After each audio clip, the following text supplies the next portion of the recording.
hermanos, Dios les bendiga. Les saludo en el amor del Señor. Espero que todos se encuentren bien. Espero que todos se estén cuidando de esta pandemia. Espero que estén reunidos con sus familias, también compartiendo. Sin duda han sido días complicados, días difíciles, encierros y todo eso. Pero también han sido días provechosos donde se ha podido estudiar y buscar más de Dios. Y además también compartir con la familia, que también es muy importante. A pesar de eso, se les echa a todos mucho de menos. Se echa de menos poder abrazarlos, poder reírse un rato con ustedes. Pero desde acá les mando un abrazo a cada uno de ustedes. Bueno, esta es la primera clase de la escuela dominical de la sección adulto. Lo primero que voy a hacer es presentarme. Soy el hermano Johan. Para los que no me conocen, el hermano Johan Figueroa. Llevamos junto con mi familia cerca de 6 años en la iglesia. No soy teólogo ni tengo estudios de teología como muchos piensan. Solo tengo ganas de aprender y de conocer a Dios cada día más y poder aplicar sus enseñanzas en mi vida, lo cual debería ser la meta de cada uno de los que somos discípulos de nuestro Señor Jesucristo y de cada persona que pueda ver u oír este video. En estas clases de escuela dominical estaremos estudiando las advertencias en el Evangelio, así que veremos las advertencias que se encuentran tanto en los evangelios canónicos, Mateo, Marcos, Lucas y Juan, como también en las cartas que encontramos también en el Nuevo Testamento. Ahora, antes de poder ir a estas advertencias, quisiera a modo introductorio poder exponer qué es el Evangelio.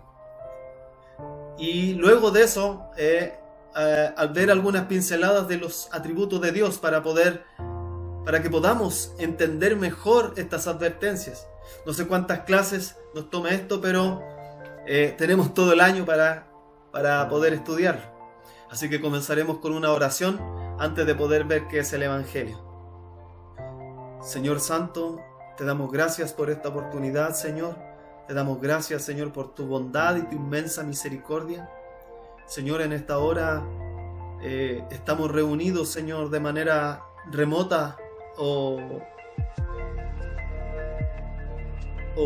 a través de videos, Señor, para compartir tu palabra, Dios mío. Señor, necesitamos que tu Espíritu Santo abra nuestro entendimiento y pueda ayudarnos, Señor, a comprender lo que tú nos quieres hablar. Señor, ayúdanos en esta hora. Te lo pedimos en el nombre poderoso de Jesús. Amén y amén.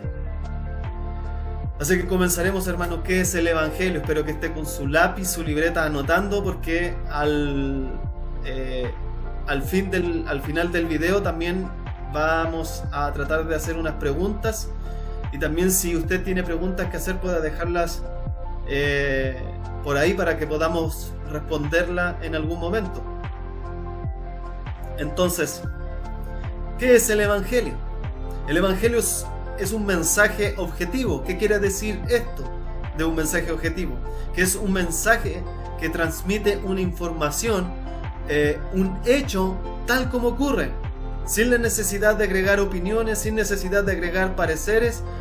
O sea, no es necesario agregar ni quitar ni una jota ni una tilde al mensaje. Este es el mensaje de Dios, de quién es y qué hizo Jesús. Ese es el Evangelio. El tema central del Evangelio es que hace aproximadamente 2000 años, durante la cumbre del Imperio Romano, el eterno Hijo de Dios entró en la historia humana, tal como lo había profetizado el profeta Isaías, que Dios sería hombre y su nombre sería Emmanuel.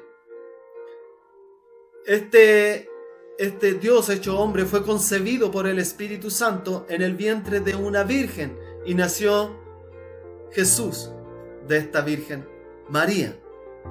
El propósito de su venida fue llevar los pecados de la humanidad y ofrecer su vida como sacrificio en nuestro lugar.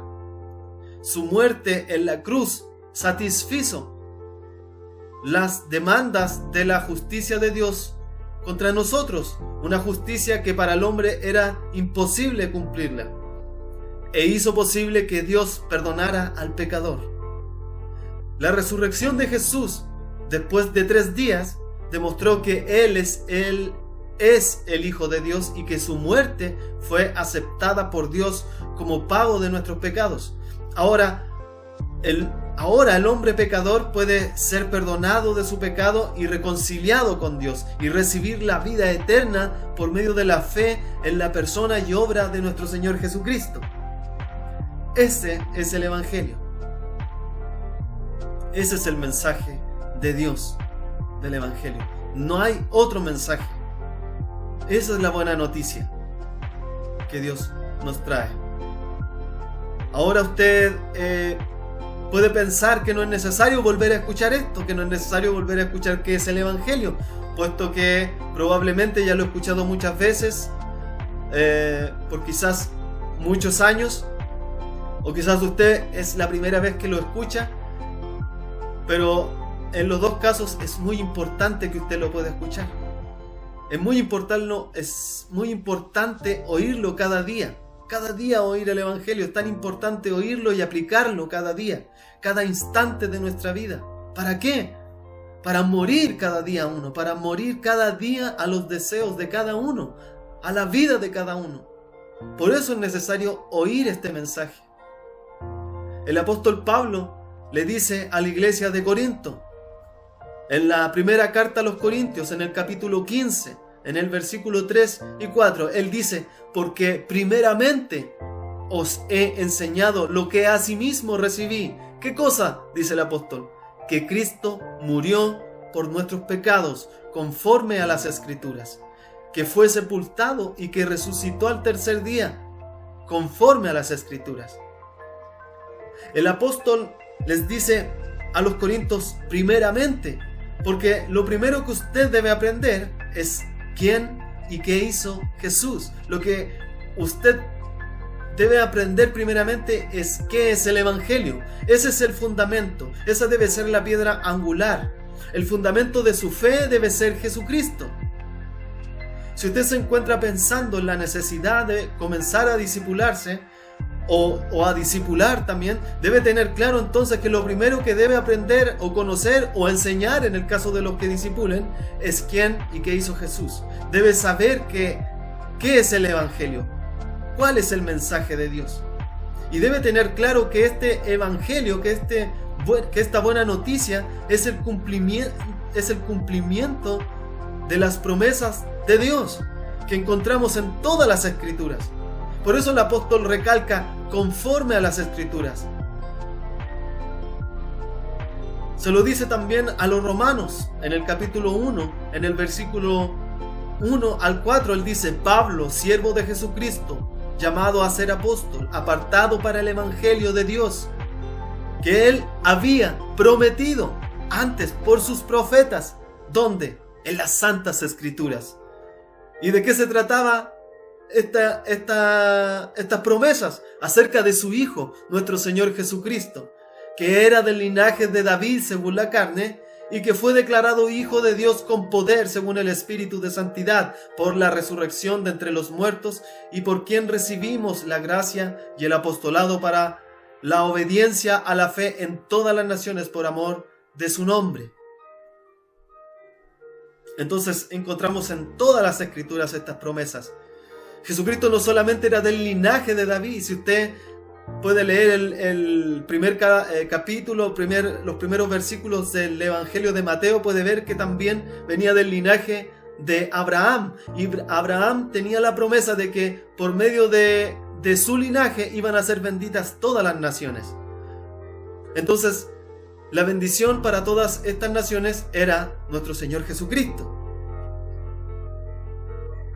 El Evangelio, las promesas del Mesías, el Cristo, se encuentran en toda la Escritura. Y no olvidemos que toda la Escritura es inspirada por Dios. Entonces, en toda la Escritura usted puede encontrar figuras del Mesías, como por ejemplo el mismo Adán. Jesús es el segundo Adán, solo que sin pecado. O también encontramos la figura en la peña de Oreb, que encontramos en el libro de Números, en el capítulo 20, entre los versículos 1 al 13. O en el libro de Éxodo, en el capítulo 17, también habla de esta roca, esta piedra. Habla que cuando el pueblo de Israel culpa a Moisés y empezó a murmurar, y ellos decían: si tan solo hubiéramos muerto con nuestros hermanos delante del Señor, ¿por qué trajiste a la congregación del pueblo del Señor a este desierto para morir junto con todos nuestros animales? ¿Por qué nos obligaste a salir de Egipto y nos trajiste a este terrible lugar? Esta tierra no tiene grano, no tiene higos, no tiene uvas, ni granadas, ni agua para beber. El pueblo de Israel estaba enojado con Moisés. Entonces Moisés recibe la orden de Dios de que golpee la roca o la peña de Oreb. Y Moisés golpea aquella roca. Y cuando Moisés golpea la roca, salió tanta agua de la peña que todo el pueblo pudo saciar su sed. Dice el Salmo 78 en el versículo 20 que el torrente de agua era tal que inundó la tierra. El torrente de agua que salía de esa roca era tal que inundó la tierra. Y en el Salmo 105, versículo 41, dice que las aguas corrieron por los sequedales como un río. Esa roca es figura del Cristo. Y ese Cristo recibió el golpe de la ira de Dios que debía haber caído sobre nosotros. ¿Se entiende?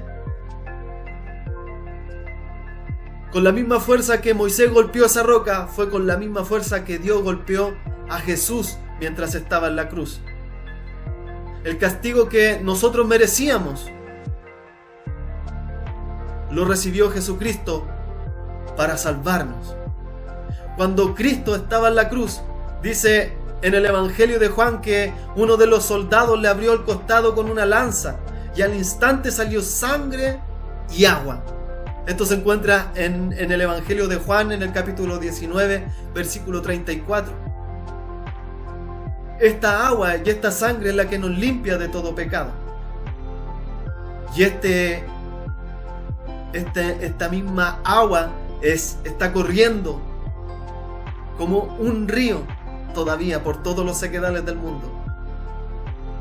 Esta esperanza bienaventurada sigue corriendo como un río, como un torrente tan fuerte. También no solo encontramos figuras en las escrituras del Cristo, sino que también encontramos profecías exactas, como lo encontramos en el libro del profeta Isaías, en el capítulo 9, en el versículo 6, dice: porque un niño nos es nacido, un hijo nos es dado, y el principado sobre su hombro, y se llamará su nombre Admirable, Consejero, Dios fuerte, Padre eterno, Príncipe de paz. O en el libro del profeta Miqueas, capítulo 5, versículo 2, dice: pero tú, Belén Éfrata, pequeña para estar entre las familias de Judá, de ti me saldrá el que será Señor en Israel, y sus salidas son desde el principio, desde los días de la eternidad. Entonces encontramos figuras y encontramos profecías exactas de la venida del Señor. Con esto hemos visto el tema central de este mensaje, el tema central del Evangelio, y la importancia para los cristianos de oírlo una y otra vez. Además vimos que este es el cumplimiento de las promesas hechas por Dios en toda la Escritura. Ahora necesitamos entender el propósito de su primera venida. O sea que era llevar los pecados de la humanidad y ofrecer su vida como sacrificio en nuestro lugar. Su muerte en la cruz satisfizo las necesidades de la justicia de Dios contra nosotros, justicia que para el hombre es imposible cumplir, e hizo posible que Dios perdonara al pecador. Para poder comprender esto, hay que tener claro que usted, antes de conocer a Cristo, se encontraba en enemistad con Dios, que usted estaba separado de Dios. Pablo lo deja claro en su carta a los Romanos, en el capítulo 3, entre los versículos 10 y 12, él dice: Como está escrito, no hay justo, ni aún uno, no hay quien entienda, no hay quien busque a Dios. Todos se desviaron, a una se hicieron inútiles, no hay quien haga lo bueno, no hay ni siquiera uno. Y en el versículo 23 dice, todos han pecado y están lejos de la presencia gloriosa de Dios. Esta lejanía, esta separación que el hombre tiene con Dios es a causa del pecado, ¿cierto? En el libro de Eclesiastés el predicador dice, he aquí solamente esto he hallado, que Dios hizo al hombre recto, pero ellos buscaron muchas perversidades. Es el hombre mismo el que se ha separado de Dios. Dios no lo ha apartado en ningún momento. El hombre mismo lo ha hecho. Las escrituras enseñan que aunque la humanidad fue creada buena, hemos caído en una decadencia moral. Declara las escrituras que toda la humanidad ha llegado a ser moralmente corrupta, inclinada hacia la maldad y hostil a un Dios que es justo, que es santo. Entonces, el propósito de la venida de Jesús es poder acercar a Dios a los que están lejos de su presencia. El propósito de la venida de Cristo es poder ser un mediador entre Dios y el hombre, como dice en 1 de Timoteo, capítulo 2, versículo 5. Pues hay un solo Dios y un solo mediador que puede reconciliar a la humanidad con Dios, y ese es Jesucristo. No hay otra manera, Él es el único mediador. Me encanta cómo describe esta situación o esta separación que el hombre tiene con Dios, que encontramos en el libro de Job. Se encuentra en el libro de Job, en el capítulo 9, entre los versículos 33 al 35. Yo lo voy a leer en la Nueva Traducción Viviente para que usted lo pueda comprender mejor. Dice, si tan solo hubiera un mediador entre nosotros, alguien que pudiera acercarnos el uno al otro, ese mediador podría hacer que Dios dejara de golpearme y ya no viviría aterrorizado de su castigo. Entonces podría hablar con Él sin temor, pero no puedo lograrlo con mis propias fuerzas. Eso es lo que dice Job. Se da cuenta, hermano, la convicción que tiene este hombre. Él reconoce la necesidad de un mediador y reconoce además que por sus propias fuerzas es imposible acercarse a Dios. Por sus propias fuerzas es imposible llegar a ser salvo. Solo Cristo puede llevar sus pecados, solo Cristo puede hacerlo justo delante del Dios vivo y verdadero. No hay ningún otro modo. No hay ningún otro modo. Solo Cristo nos puede redimir. Esa sería la palabra correcta. Ahora, ¿qué es la redención? ¿Qué es la redención? En un sentido más básico, la redención tiene que ver con un tipo de compra, con una transacción comercial en la cual se compra algo de alguien. Cristo mismo hace referencia a la redención de su pueblo como algo muy costoso, es decir, su propia sangre. En la cruz, al final de su sufrimiento, Él grita, ¡consumado es! ¡Consumado es!, grita. Y la palabra que se traduce consumado era un término comercial. Se usaba para alguien, cuando alguien hacía el último pago de una serie de abonos o cuotas, como cuando se pone el sello pagado en la última factura.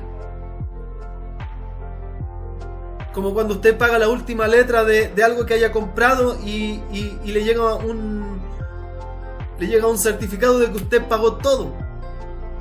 Es esto lo que quiere decir consumado. La palabra consumado. Y este aspecto de transacción comercial, esta idea proviene del Antiguo Testamento y tiene que ver con la dote de la novia. Ahora usted dirá, ¿qué es la dote? ¿Qué es la dote de la novia? Como las hijas eran propiedad del padre, el novio tenía que adquirir de él ese derecho. ¿Mediante qué? Mediante el pago de una suma de dinero o entregando algunos bienes. En el libro de Éxodo, en el capítulo 22, versículos 16 y 17, explica las reglas para quienes se casan y para los que quieren un contrato de siervo. para que un hombre obtuviera la aprobación para casarse, tenía que pagar al padre de la novia una dote. Tenía que pagar un monto de dinero. Y principalmente esto era para demostrar que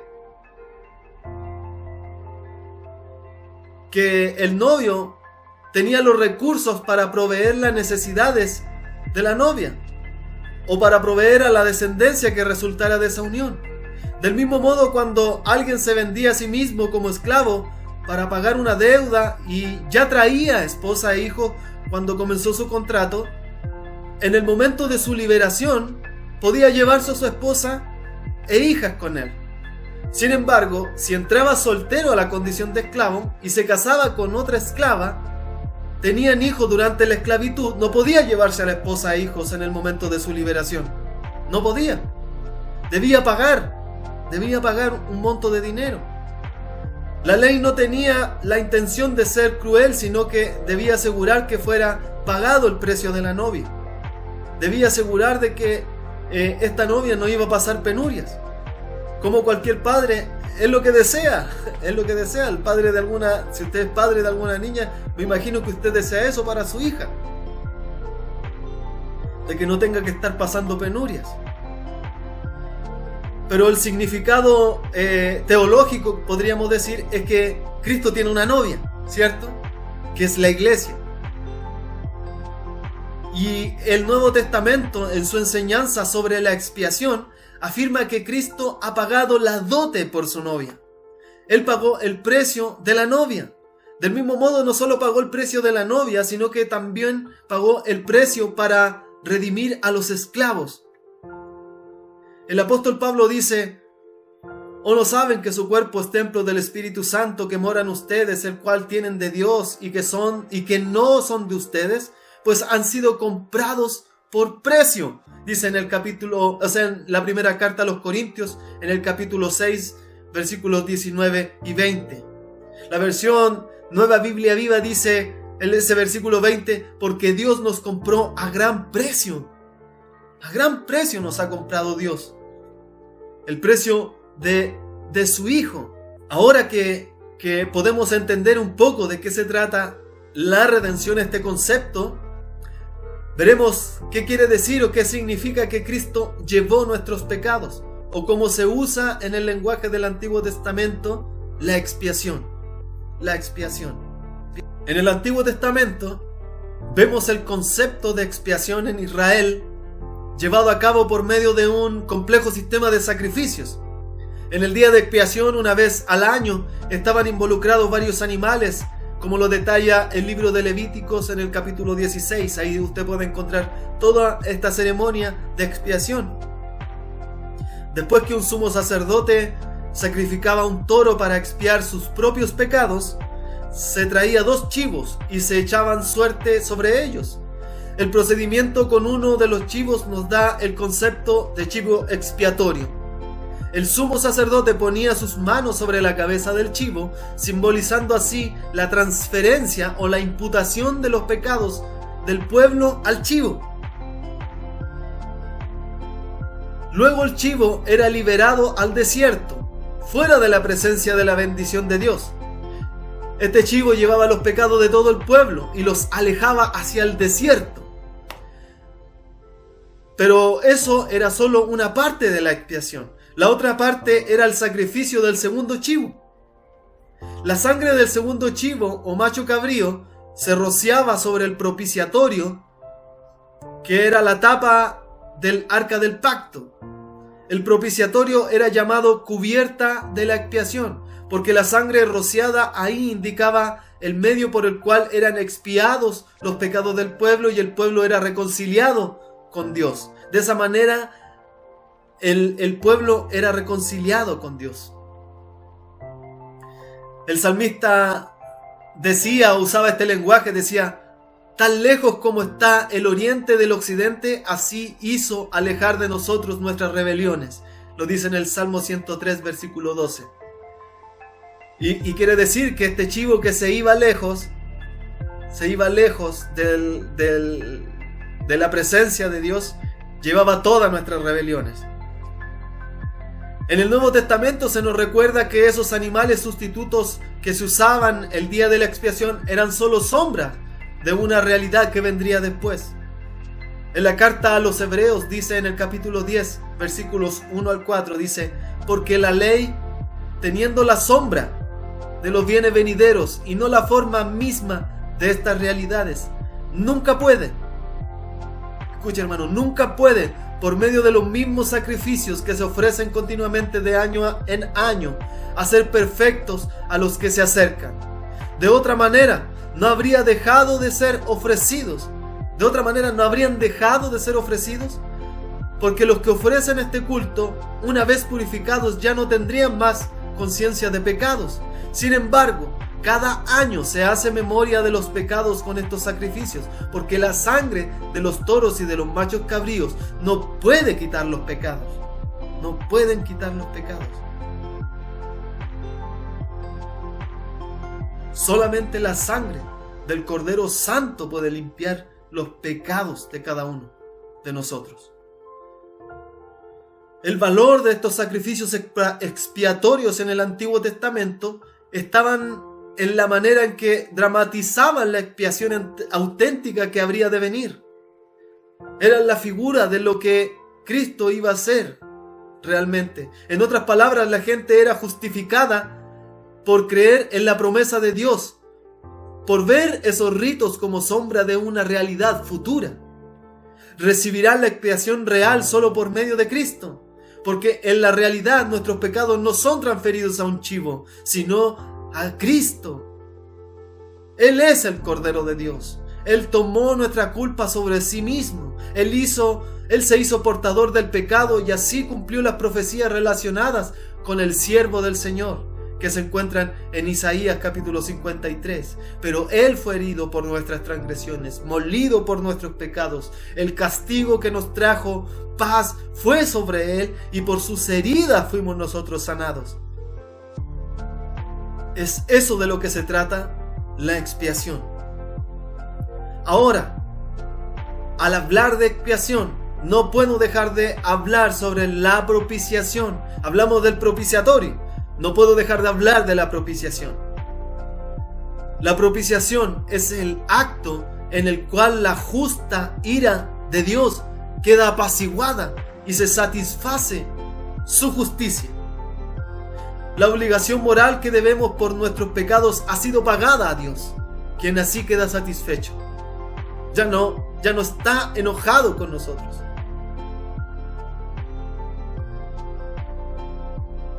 Está plenamente satisfecho con el precio que ha sido pagado por nuestro sustituto. Si no tenemos sustituto, entonces no puede haber expiación ni propiciación, porque no somos capaces de satisfacer la demanda de la justicia de Dios. Si fuéramos capaces de satisfacer esta justicia, no habría necesidad de la expiación.